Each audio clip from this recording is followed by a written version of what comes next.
This video is sponsored by RIA First Aid. Click the link in the description below and get 10% off a professional grade first aid kit when you use code Ryan. You know, my left arm was amputated and reattached, and my life was saved by a tourniquet.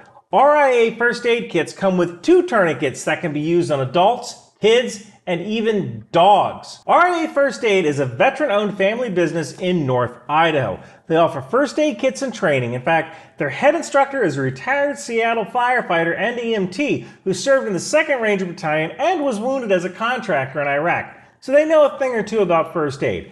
I personally carry their kits, so click the link in the description below to get a professional grade first aid kit and use code Ryan to save 10%. Now let's talk about the Space Force. The Chinese military strategist and philosopher Sun Tzu once said, "He who occupies the high ground will fight to advantage." And that's why the Space Force is so important. Quick story. In February of 1978, the first GPS or global positioning satellite was launched exclusively for military applications. And by 1989, the first commercial GPS receivers became available. The Magellan Nav 1000 weighed 1.5 pounds, it cost $3,000 and had a battery life of just a few hours, but it worked well as a maritime positioning system for watercraft. Meanwhile, the US Army was developing the AN/PSN-10 small lightweight GPS receiver. We called them sluggers.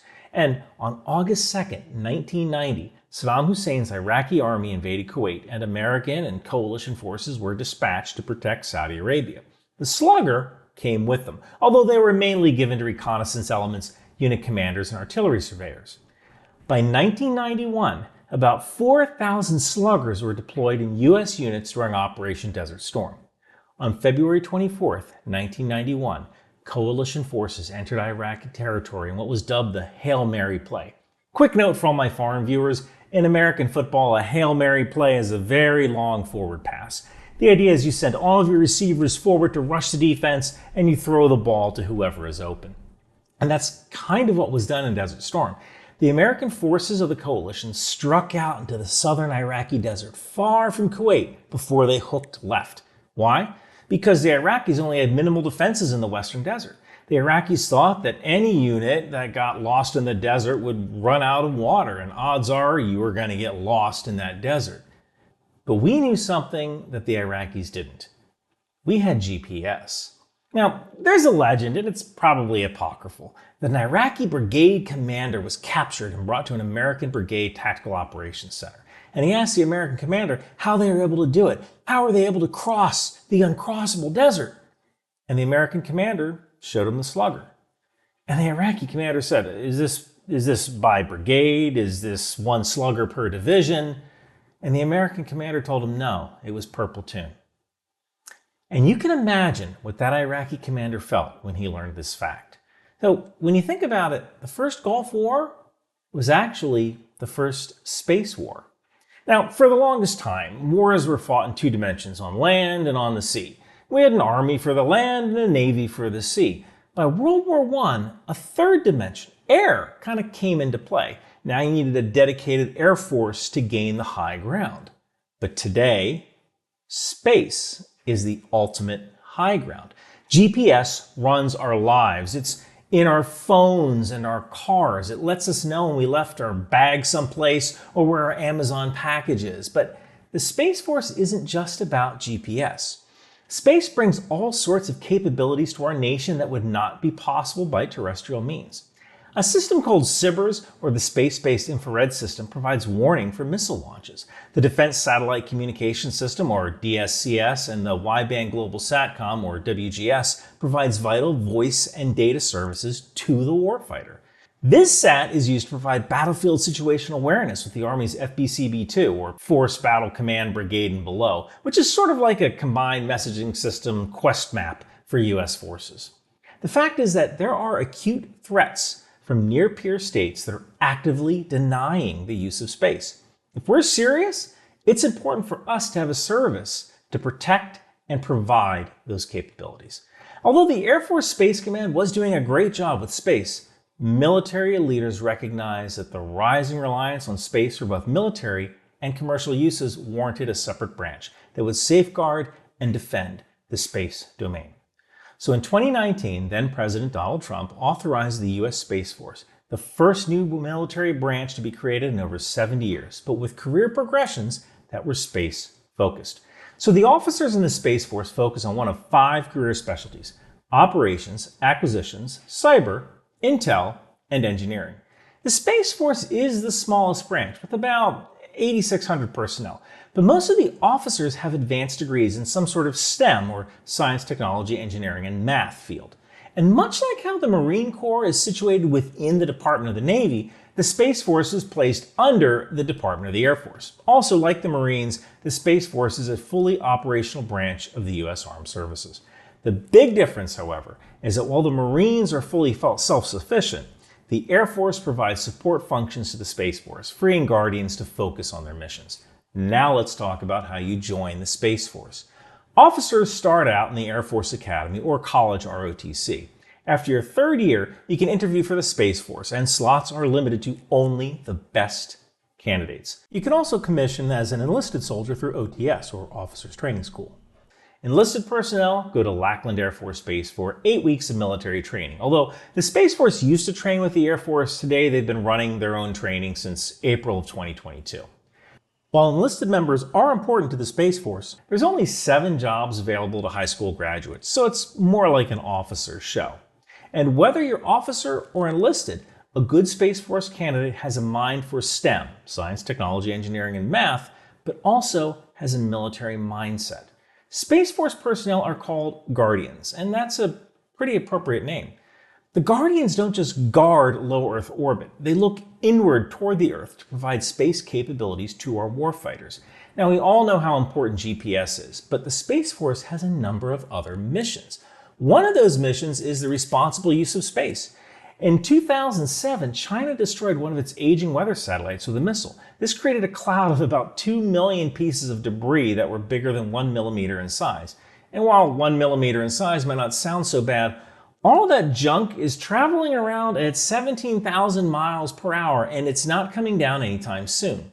Flecks of paint have caused 7-millimeter cracks in the windows of the Space Shuttle and International Space Station. Samples from the Hubble Space Telescope indicate debris the size of 1 millimeter left holes about 30 millimeters in diameter. So, part of the Space Force mission is to plan how to safely dispose of satellites. And incidentally, for satellites in low Earth orbit, they typically deorbit them safely so they burn up in the atmosphere. And for satellites in medium orbit, they place them in what they call a graveyard orbit, about 22,000 miles away from Earth. Now, you know how the Army has divisions and the Navy has fleets? Well, the Space Force has field commands and deltas. Not counting the 3-component field commands supporting the unified combat commands like CENTCOM, PATCOM, the Space Force has 3 field commands, either led by 2 or 3-star generals. The 3 field commands are Space Systems Command, which is in charge of acquisitions and launch, Space Training and Readiness Command, which is in charge of training, doctrine, and test, and Space Operations Command, or SPOC, which is in charge of operational space warfighting capabilities. SPOC is where the core of the space fighting mission takes place and is executed. Each field command has a number of deltas. Since we're focused on space operations, there are 12 deltas in the Space Force SPOC, and each of them is responsible for a particular assignment. Space Base Delta 1 is headquartered in Peterson Space Force Base, Colorado. They are responsible for the day-to-day running operations of the Space Force, as well as running NORAD. Space Delta 2 is also headquartered at Peterson Space Force Base. They provide space domain awareness. This means they track all of the space debris that surrounds the Earth, but they also operate weather satellites. And these weather satellites don't just look at terrestrial weather. They're also concerned about the weather in space. Things like solar storms can affect radio communication satellites and even short-circuit power lines on Earth. Radiation storms can affect the safety of astronauts, so we have to know when these solar events are approaching so we can take precautions. Space Delta 2 acts as the center for data fusion and dissemination of all of the other Space Force deltas and works with other branches of the military to keep them aware of the operational environment. Space Delta 3 performs space electromagnetic warfare on the offensive or defensive role, also out of Peterson Space Force Base. In the offensive role, they use the counter-communication system that can shut down an adversary's satellite system without destroying the satellite and creating more space junk.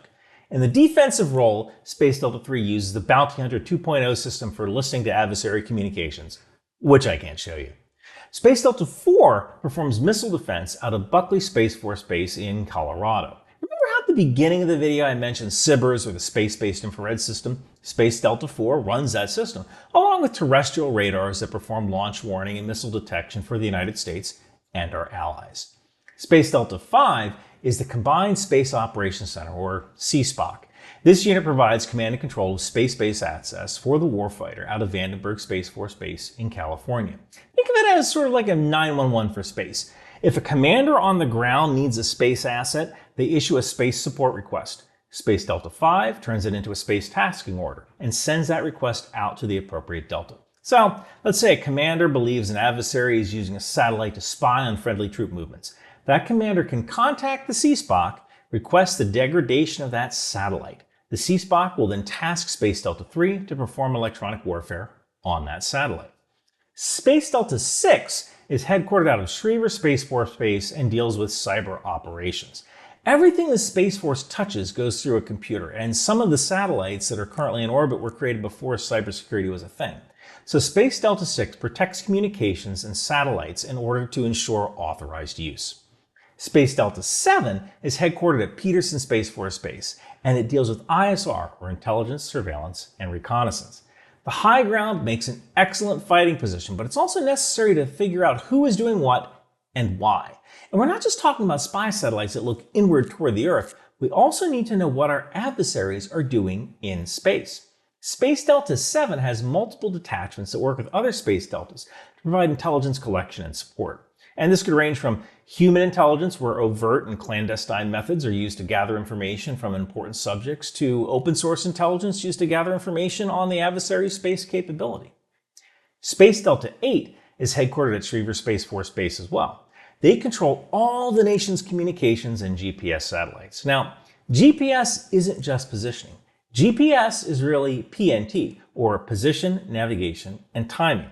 And I want to emphasize timing. You see, every GPS satellite has a very accurate atomic clock, and it transmits an ID, a time, and position information to a receiver. Okay, quick primer on how GPS works. Let's start off in two dimensions. Let's say you don't know where you are, but you have a device that receives radio signals. One tower sends an ID, the time, and its position. Another tower sends the ID, the time, and its position. Since we know how fast the speed of light is, we can use the time it took for the message to reach the device to determine the distance to the towers. If we know where the towers are, and we know how far they are from the device, we just need to draw some circles. And where those circles converge is our location. So basically, GPS does the same thing. It uses time and position, but in space. And since we live in a three-dimensional world, you need at least 3 satellites for position and 4 for a precise position and altitude. So yeah, timing is pretty important. And remember how at the start of this video I talked about DSCS and WGS? Well, Space Delta 8 keeps all those satellites running. Space Delta 9 is also located at Schriever Space Force Base, and they're responsible for orbital warfare. Yeah, now we're talking.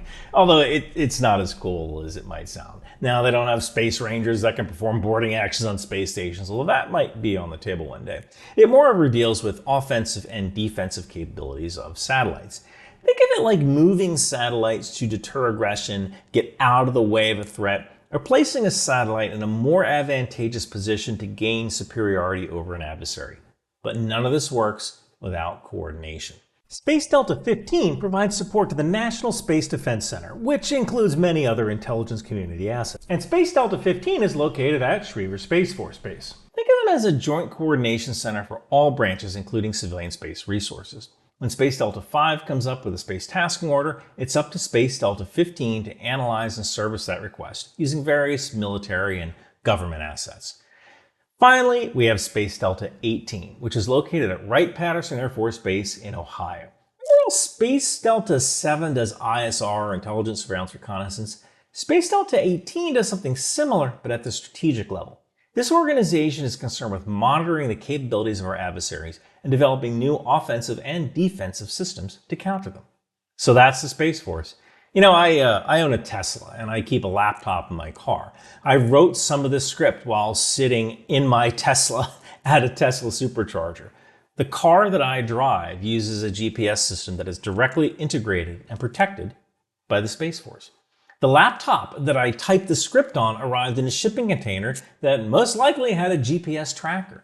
And just living my life every day is protected by the watchful eye of the Space Force's constellation of SBIRS missile early warning satellites. And that's why America needs a Space Force. Space is such a vital domain for operations and our way of life that our adversaries want to take this capability from us. And America needs a force that is dedicated to protecting and defending that critical domain. I'd like to thank a number of people who are instrumental in creating and fact-checking this video. On the Space Force side, Colonel Peter Norsky, Major Stephen Tolino. On the Air Force side, Lieutenant Colonel Aaron Dorrance, Lieutenant Colonel Kimberly Barr, Major Victoria Porto, and Technical Sergeant Andrew Davis. And on the civilian side, Jennifer Lovett, Josh Buck, Joyce Burnett, and Todd Fleming. Thank you for watching.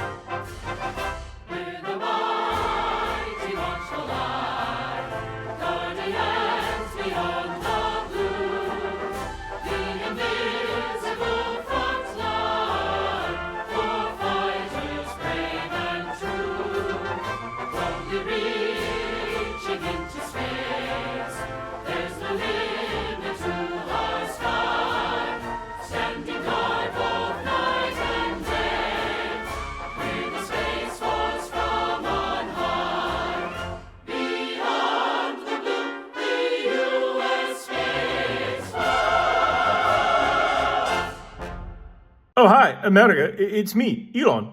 If you want to be cool like me, go and get a Ryan McBeth t-shirt or hoodie from Bunker Branding. I'm going to get a HIMARS shirt because it fires rockets, and rockets are pretty cool, just like me. Ha ha, you fool. It is me, Mark Zuckerberg from Facebook, and I will be the coolest once I get a Patriot shirt because the system is fully automated, just like me.